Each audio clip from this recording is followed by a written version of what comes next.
Do you Yes. think there's any chance that, similar to last year, Krona decides to both keep the pick and not trade Dame, or would it have to be one or the other, in your opinion?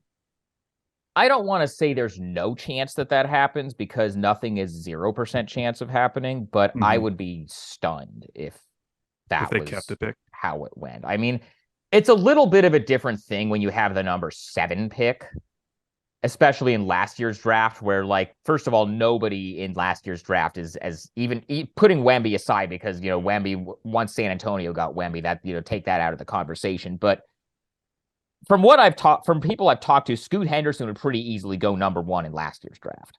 Mm-hmm. And so having a top 3 pick in that draft is a little bit of a different thing than having the number 7 pick. And, you can get different stuff for it in a trade. They talked pretty seriously with Toronto right up until they were on the clock about OG Anunoby. And I think Toronto just like wanted more other stuff in addition to the pick for OG. And Mm-hmm. they decided not to do that, and they just kept the pick, and they were really high on Shaedon Sharpe's upside. And I think they, in retrospect, are pretty happy that they did that.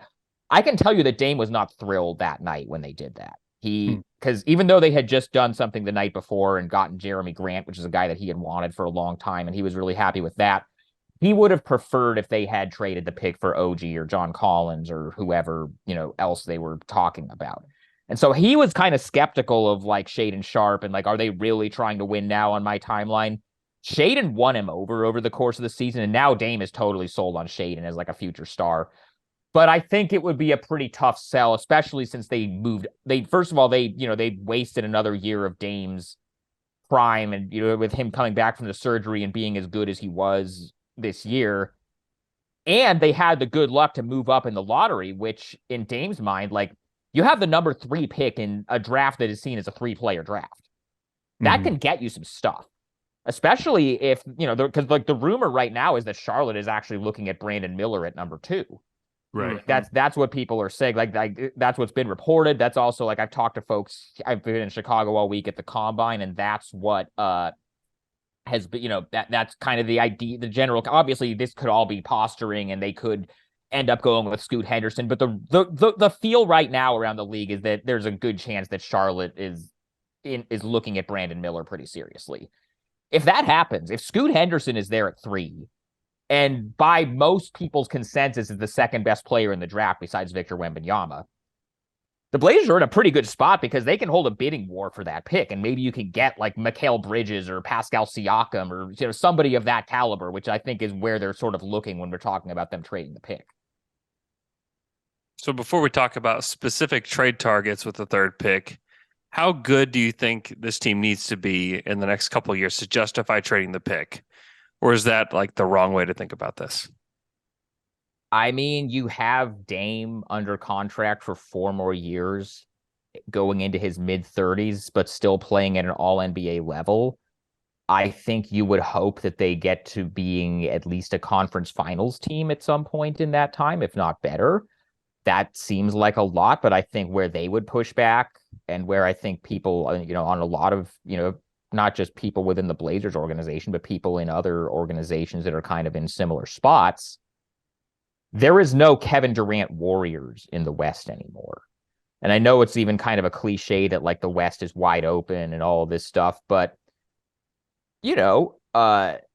Memphis, they were the 2 seed, but with all the Jaw stuff, and then they also have like other, Brandon Clark is one of like their core young guys, just had a torn Achilles. You don't know how he's going to be when he comes back. Like that, there's question marks there. The Clippers kind of might be nearing the end of their run.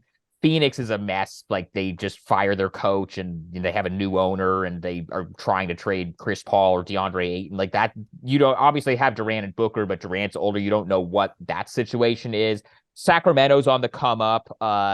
New Orleans has a whole bunch of questions. That was a team early on in the season. I think the last time I was on with you guys was like towards the beginning of the season, when Portland and New Orleans were like the 2 best teams in the West. Like, but New Orleans also missed the play-in, or they missed the playoffs rather. Dallas is a mess, even though they have Luka. That's a kind of a disaster situation right now. Oklahoma City's on the come up. They might still be a year or 2 away. Utah's on the come up. They might still be a year or 2 away. You go through the list of teams outside of Denver, even the Lakers being in the conference finals, LeBron is he'll be 39 next season, and he's still really good, but he's not the LeBron that he was 5 years ago. If you're Portland, they're good. They have Dame still.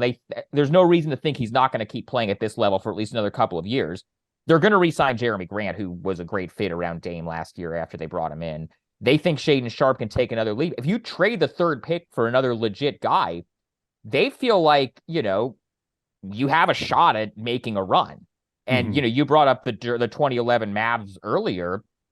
They feel like, and I know Dame, this is something Dame has, said before, and this is a comparison that he's made, but like, why can't he be 2011 Dirk if they, get the right guys and, catch the right breaks? I'm not saying I necessarily agree with that. I'm just telling you how people around the organization feel about, how they see how things could go in the best case scenario. Okay, so let's play a game. I'm going to give you the name of an NBA player, and you will tell me yes or no as to whether it would be worth trading the third pick for that player.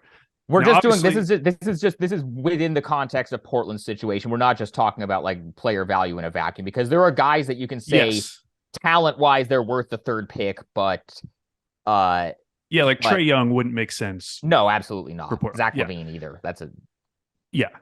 So obviously, other pieces would likely be involved in any trade. We're just focusing on the main piece that would be coming back in a trade for that third pick. I think it's going to be Simons in the third pick, whatever the trade ends up being.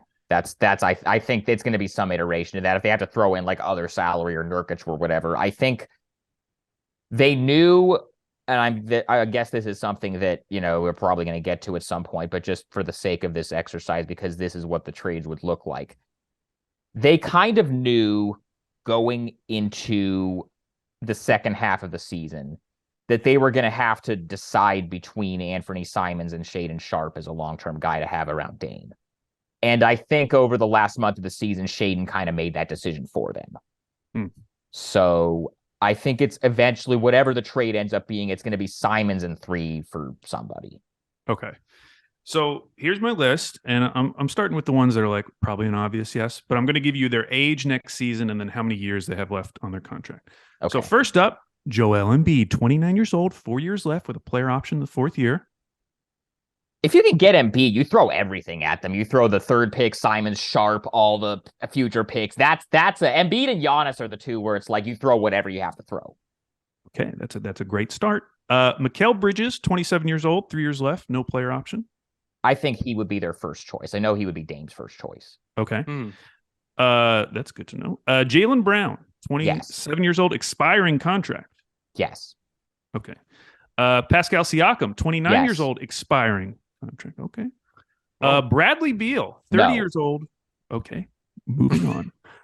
Karl Anthony Towns, 28 years. Okay. OG Anunoby, 26 years old. They like him not for the third pick. Right.